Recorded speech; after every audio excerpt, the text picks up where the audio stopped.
Feel the soul. I'm gonna travel space-time. Gonna mission to free your mind. Places crash, Paris stay.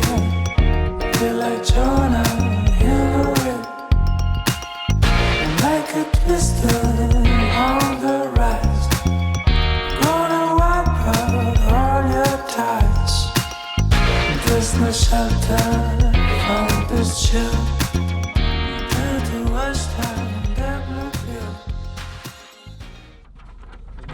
Thank you. And hold on a second. I'll give you this. Key to your car and I'll trail you? Yeah, if you want.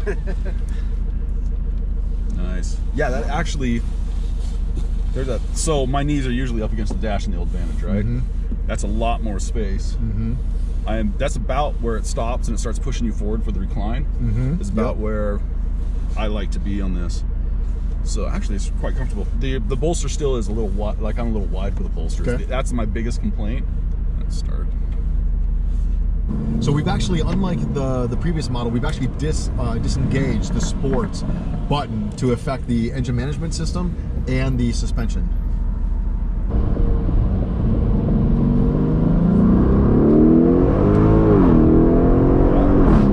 Controllable slide out there. Yeah. So do me a favor, back down, come to like 30 miles an hour. Okay. Here we go. And then as you go, just take the steering wheel real quick and just make small inputs to it, and you already feel that the nose wants to go that direction. Yeah, it is Very agile. Oh, it's very pointy. Very agile.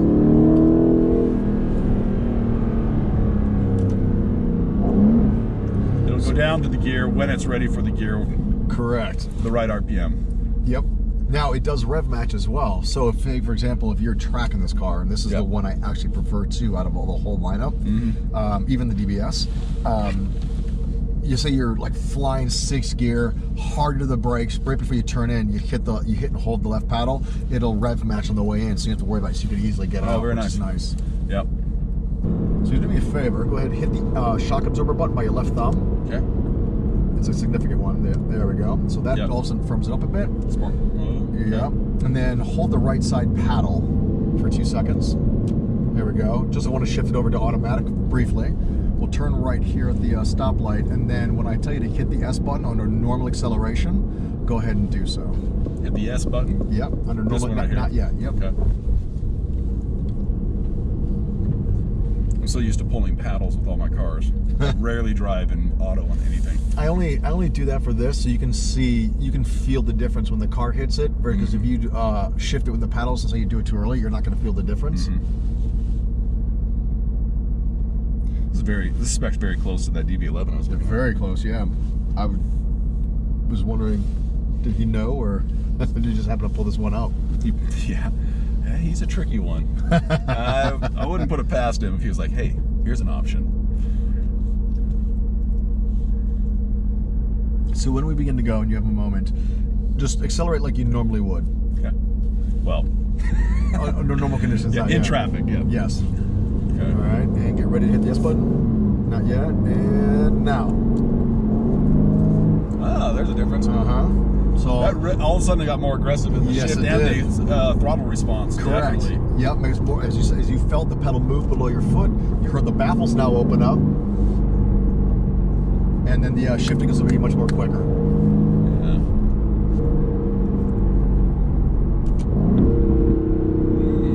That is beefy. That has a beefy sound. Now, when we shift into track mode, the baffles will remain open because they're already open, but then you find that the sensitivity of the throttle is even more sensitive. The engine management will be even more quicker, and the RPMs will then tack out higher before it shifts. Listen to that idle. Much different. That's totally different.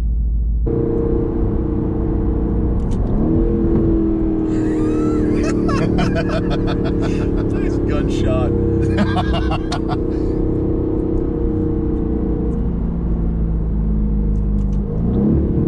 That's hilarious.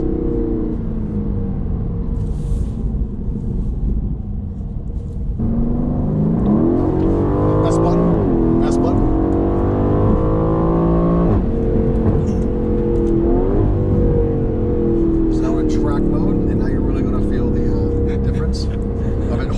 RPMs. You could hear as soon as I held the button to switch it to track, got a pop. All of a sudden it opened. Oh my gosh, there's a lot of it. You can come right and hammer it. You open lane a bit.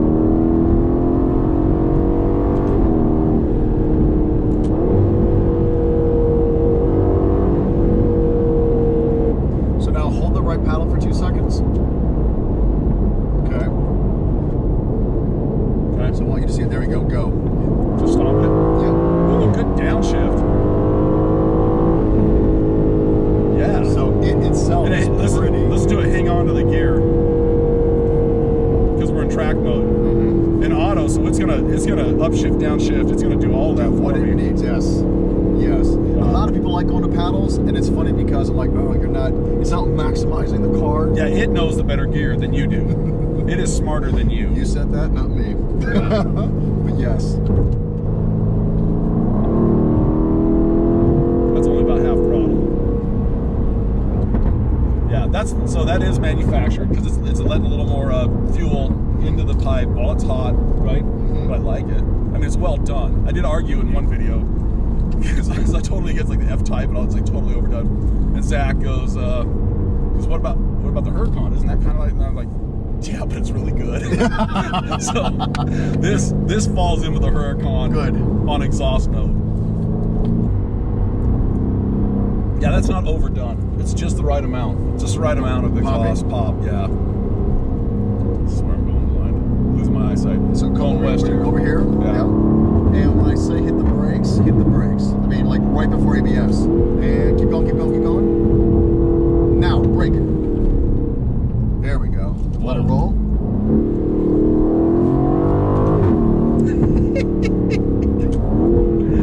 Oh, yeah. Got good brakes. It's a fun car. Yeah, it's really capable.